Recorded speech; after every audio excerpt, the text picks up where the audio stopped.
آپ پریشانی میں ہی رہیں گے.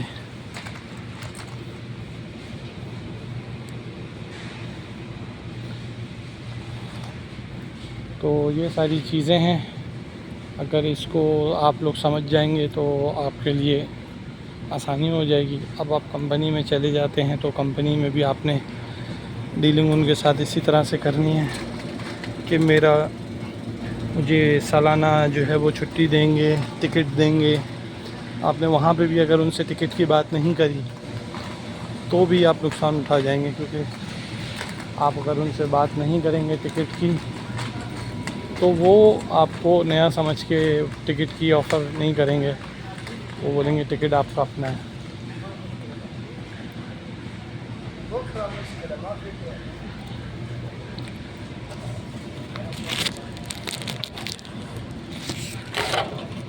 تو اس لیے آپ لوگ کوشش یہی کریے گا کہ جس بھی کمپنی میں آپ ٹرانسفر لیں تو آپ وہاں پہ ٹکٹ جو ہے ان کے ہی ذمہ لگائیں کہ یہ ٹکٹ آپ نے مجھے دینا ہے. میری سال کے بعد چھٹی جو بنے گی اس میں آپ مجھ کو چھٹی کی تنخواہ بھی دیں گے اور آپ مجھ کو ٹکٹ بھی دیں گے. اگر آپ نے ایسا نہیں کیا تو آپ نقصان اٹھائیں گے. تو یہ ساری بات ہے. تو اگر آپ اس طرح سے کر لیں گے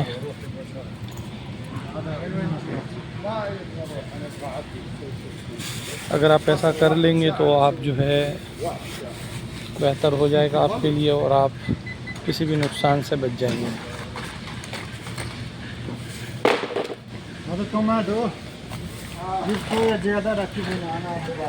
تو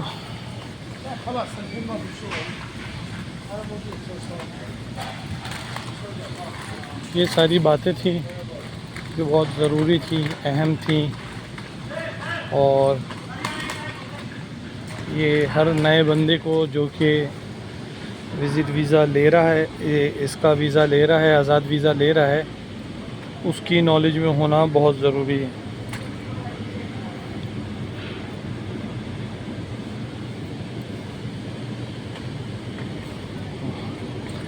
تو یہ میری ویڈیو سے ریلیٹڈ اگر آپ کو کسی بھی قسم کی کنفیوژن ہو، آپ کے ذہن میں کسی بھی قسم کا آپ کو سوال ہو تو آپ لوگ میرے سے کمنٹ سیکشن میں پوچھ سکتے ہیں. تو اپنا بہت سارا خیال رکھیے گا، اور اب میں نیکسٹ ویڈیو میں انشاءاللہ آپ کو کمپنی ویزے کے بارے میں بھی بتاؤں گا کہ کمپنی ویزا جو ہے اس کے لیے کیا بہتر ہے، کیا چیز صحیح ہے. تو دعاؤں میں یاد رکھیے گا. اللہ حافظ.